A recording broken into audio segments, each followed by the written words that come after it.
Okay, hello everyone, and welcome to Brickyard. I'm Andrea Thompson, and today we're continuing with our new series, Intersectional Poetica.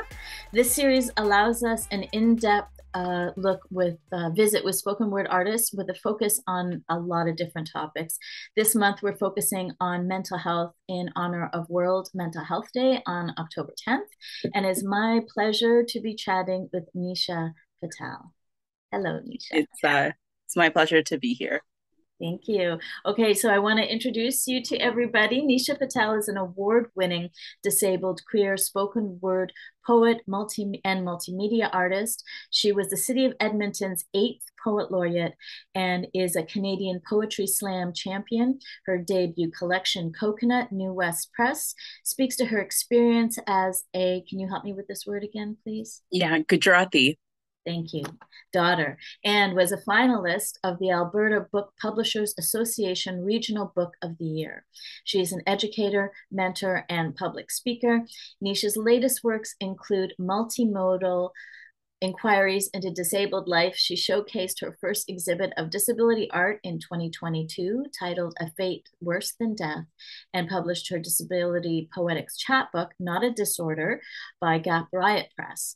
She has an MA in Cultural Studies from Queen's University and is an MFA candidate at the University of British Columbia. So, hello again, Nisha. Yeah. All right. So I always like to start these interviews off asking artists how they got into it, especially thinking about, some of our viewers might be curious and haven't gotten on the stage or shared their work yet. So how was your journey? How did that unfold for you? Yeah, I actually started doing spoken word after a period of really great isolation. I was living out of town. A lot of my network and my friends were not close to me. This was kind of, in between some summers of university. I was near the end of my degree. And many months prior to that, I had seen a spoken word artist give a performance that was in many ways, a love letter to living with his anxiety disorder. Mm. And I think in those years, that 2012, 2013 period of time, mental health was becoming a bigger topic, but it was still almost taboo. There were very few people in my community, especially, who were talking about it.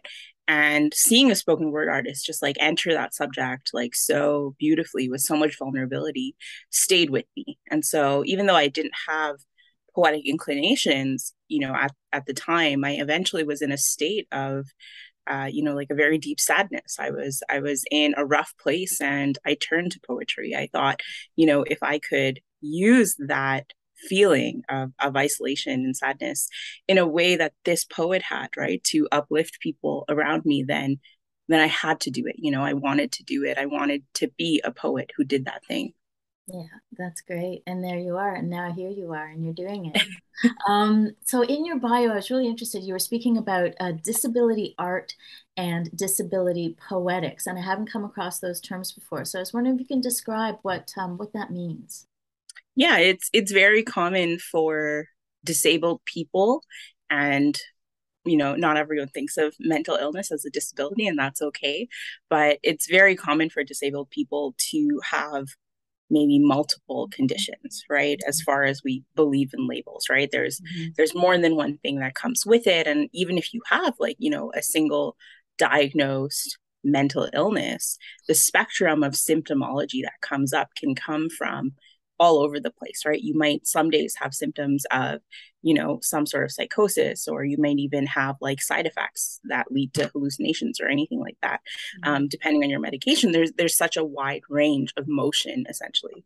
When I talk about disability art and disability poetics, I'm referring specifically to not only art that is created from the perspective and the grounding of disability, but also art that is created by a disabled person. And so, if I write a poem that is a poem that isn't about mental illness explicitly, that is still, I think, under the category of disability art. Mm. How that interacts with the rest of the world can be very different, right? If there isn't a label around it, would people even really know? And I think that being in the position we are now as disabled artists, that we are being thrust into like a very visible light, not just mental illness, but other disabilities as well. And I hope that that attention is something I can use to really leverage the stories that I want to tell and uplift the lessons learned and also the wisdom that disabled people carry. I love that. I love that. And I especially just the fact that you used the word wisdom, because a lot of times there's this stigma around a disability that tends to erase the fact that whatever way, like neurodiverse or whatever way you have of experiencing reality, comes with a gift. Mm-hmm. So that's a great word to use to describe it. I'm wondering about what are the tech kind of like the nitty gritty technicalities? Like, how do you create a piece? How do you move from this lived experience to something that you're sharing with the world? Yeah, spoken word is a learned skill, right? It comes from your experience in living the world and your experience interacting with the world, and then the added skill set that you have to improve, which is how to talk about those things. And like any other skill set, there were things that I brought to the writing process when I began writing spoken word, and there were things that I learned and continue to learn along the way. For me, the writing process is a way for me to access almost my muscle memory at this point.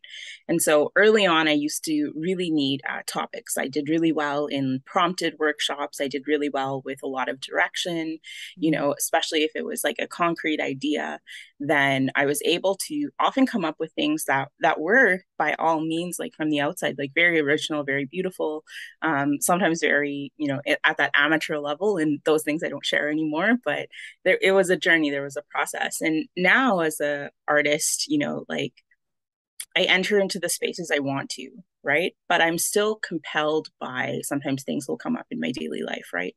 And when I do that, I rely on almost my body to perform the poem or to share the poem with me, right? And so I go to an empty page, I open up a document, and I wait and I wait, and I play around with phrases.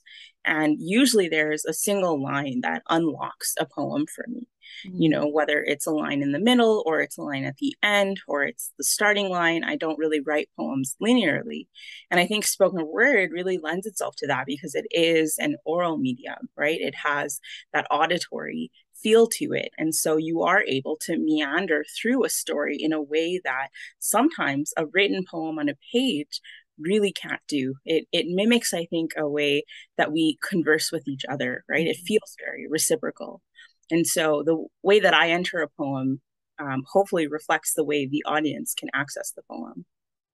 When you're talking about waiting, is that like you're waiting as you're writing? You're kind of waiting for that moment where it's like, okay, that's the kind of like the pivotal place in the work, or Yeah, no, it's more a process of immersing myself in the feeling of writing a poem. And so some of the techniques that I'll use, which are like more concrete things, is I will read a lot of poetry in that kind of space. I will go to my many bookshelves and I will pull out a book that maybe relates to what I'm trying to talk about, or even when that doesn't, and I will read it until I find a word that is inspiring. I will find a phrase that is inspiring.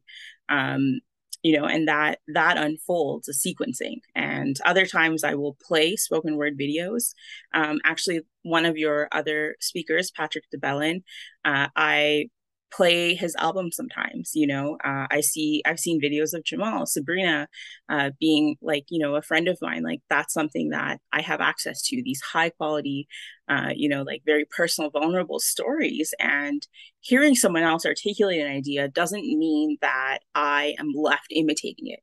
In fact, it means that I am able to expand my conversation around it, often being able to add my own depth and interpretation in a way that other people have allowed me to do. Nice, nice.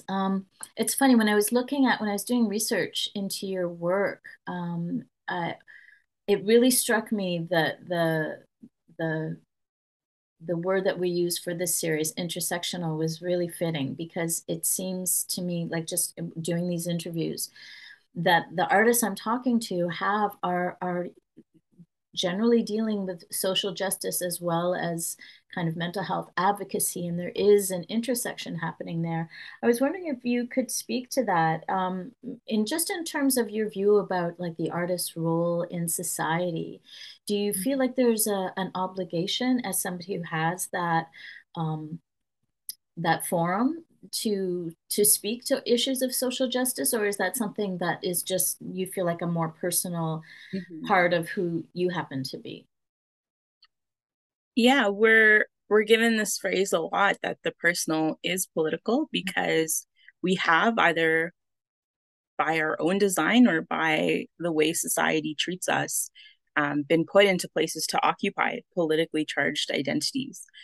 For me, it would be a failure of, I think, my potential to not talk about the issues that relate to how I'm treated as a human being and how we should treat others in the world we live in. And I think that's obvious and clear to almost every spoken word poet. The tradition of spoken word is rooted in resilience and revolution. And as we continue to see with ongoing disaster and climate collapse and war and conflict, art is an integral part of that resistance process, right? And you can go all the way to visual culture, right? The use of pamphlets and the use of zines, and all the way to writing, to essay, to opinion, to blogs, right? Now you can combine both, right? You have images on Instagram with captions, you have threads on Twitter, and these are all ways to access conversation, and art has played a really pivotal and central role in it.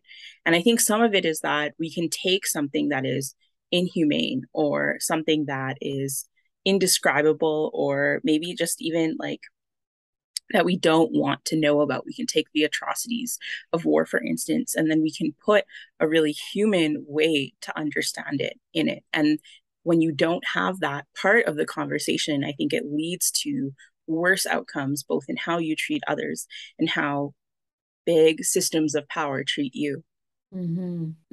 Definitely. I was thinking of even like, a specific example of one of the videos I saw on your website was talking about embodying the idea of speaking truth to power when you were Edmonton Poet Laureate, that you were writing pieces and that were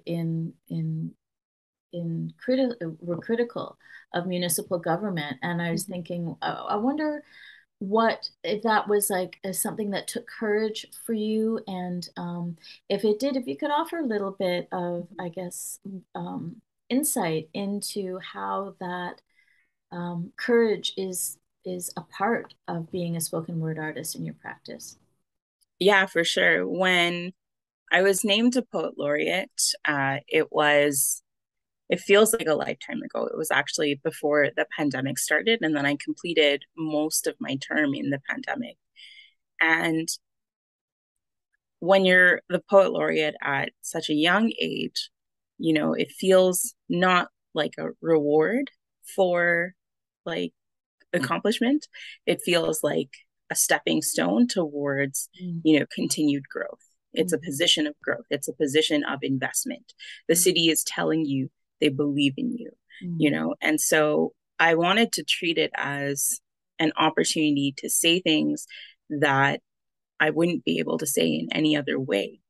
And so every poem that I presented, I really tried to follow like the question of like, is this something that you could not have amplified in another space? Is this a poem meant for this space in front of city council, in front of, citizens who are attending or citizens who are watching?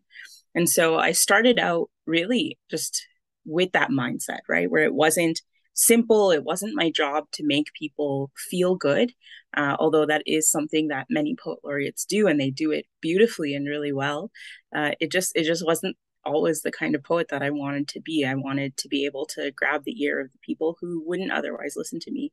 mm, And so what I ended up doing was speaking to a lot of very contemporary issues, you know, in my personal life, but then later as well in terms of COVID and the racist naming and statue of Winston Churchill in the center of our city, who has a direct impact on the history of colonialism for my family and stuff like that. And so there was always like a personal stake in it, but I did feel that this was an opportunity that I couldn't let pass, even if at the end of the day not everyone enjoyed it or not everyone supported me. Okay, so I'm thinking about I want to hear some work from you, but before we do that, I'm really curious about, with this series, I'm tending to be ending on a very specific question with a very specific goal. So I'm thinking about maybe a young person who's feeling disempowered, disenfranchised, comes to this series, loves spoken word, doesn't feel like, I don't know where you started, but I, as an artist, was just kind of in awe and never thought I was going to be on a stage. It was just, I wasn't Mm-hmm. that outgoing kind of person. So I'm thinking about somebody who might have that kind of be at that place in their development as an artist, but also be dealing with mental health struggles. So, for you as an artist, what would you say to somebody in terms of encouraging them to take advantage of this tool that we have with this art Mm-hmm. form? I think it really just comes down to, you know, is there a way for you to tell the truth that is yours, that allows you to share love and your resilience with the rest of the world? And if there is a way for you to do it, you should do it. And if there isn't a way for you to do it yet, then, you have to find out ways to do it. And not all those opportunities are available to everyone right away. Some of these places will gatekeep. There won't be a stage for you. There won't be space at the table. You won't have a book, so people don't want to talk to you and stuff like that. But spoken word is one of those spaces where there are no entry requirements except that you don't hate, right? That you don't spew hatred towards others. As long as you show yourself empathy and compassion and show empathy for those around you, spoken word is, I think, one of the most accessible forms of art because no one cares how many degrees you have or how many performances you've done. You can still go to that stage as a seasoned performer and, mess up a line or have new work that no one's ever heard before. And I think there's just like a beautiful equalizing aspect of that where everyone starts in the same place. Awesome. Great answer. Okay, so I would love to hear a piece. Would you like to share something? Yeah, of course. And so with spoken word, especially in kind of the trajectory of my career, I did many years of competitive slam. And I'm actually leaving tomorrow, although I know this interview will be aired after, for the World Cup of Poetry Slam. And slam became like a really essential part of who I was and the type of poetry that I wrote. And I felt very free where, during the pandemic, a lot of these slams shut down. And I was able to explore a different type of spoken word. I think like a calmer spoken word, a spoken word that didn't rely so much on what people thought, but what I thought of myself. And I was able to return to that space where I had originally entered slam. And so spoken word is still what I do, but the way I do it, maybe from my perspective, is very different, but from your perspective, might still be the same. What if you were the problem, sleeping off the Ativan while I worked pushing away the Metamucil and the iron, throwing up your meds after dinner, fainting in the heat of the shower before noon? What if it was you on the mattress that we put in the living room so that we could be together while the TV played, wishing for the room to stop spiraling like water down the slides at our local mall?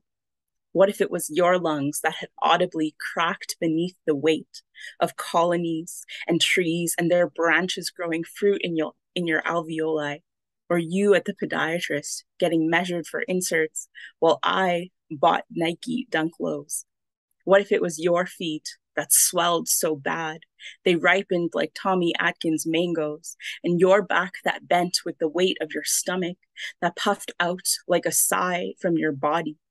What if it was you on that bed, that time, and the next. You who was too tired to eat or walk, you with the screens and the tubes and the nurses, you getting the x-rays and the ultrasounds and the CT scans, you with the electricity splashing through your nerves so that we knew you could still feel me when we touched. What if it was you? What if it was you?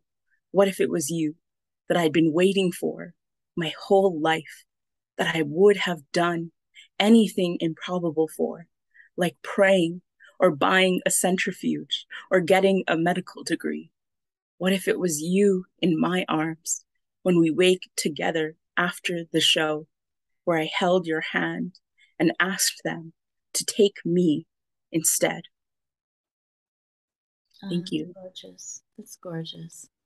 I love that. I can hear that that intimate cadence too.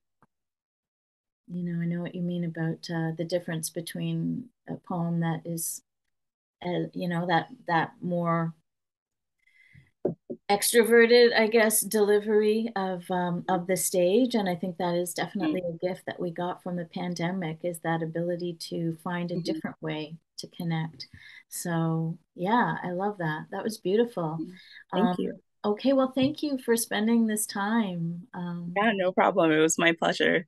Chatting with me and sharing yourself here at Brickyard. And we're going to have a full set of your work on as part of the showcase. So I'm super excited. I don't know what the timing is, if the set's going to be up first or the interview's going to be up first. But if you're watching this interview, go look for the set, because it might be there. It's probably there. Awesome. Yeah, and if you want to follow Nisha, which you should, you can find her at Another Nisha on social media, and her website is nishapatel.ca. And I want to encourage everybody to keep checking back here. This is, especially if this is the first interview that you've seen, we've got a series that we're doing for this mental health showcase in October with Jamel Jackson Rogers and, as I think you mentioned already, Patrick Devlin and Sabrina Benain. So amazing artists. And this is just one of the showcases that we're going to be doing for this new program, Intersectional Poetica. It's going to be going on throughout the year. You can find out more about it at brickbooks.ca. Also sign up for our newsletter, where you can find out about everything that's going down. And please like, share, and subscribe, as everyone always says, but like, I mean it, because we want to keep this going. I think that we've got some really amazing artists here, and we want to support them, have more artists on, and also for these videos to go viral. And so we're looking at this goal of monetization, because this is a profit-raising adventure we want to share with the artists. So you can help us in that. So please tell your friends, share, subscribe. And I guess that's it for now. Thank you so much again, Nisha. No problem. Thanks for having me. And we'll see you later, everybody. Thanks for checking in to Brickyard, and see you next time.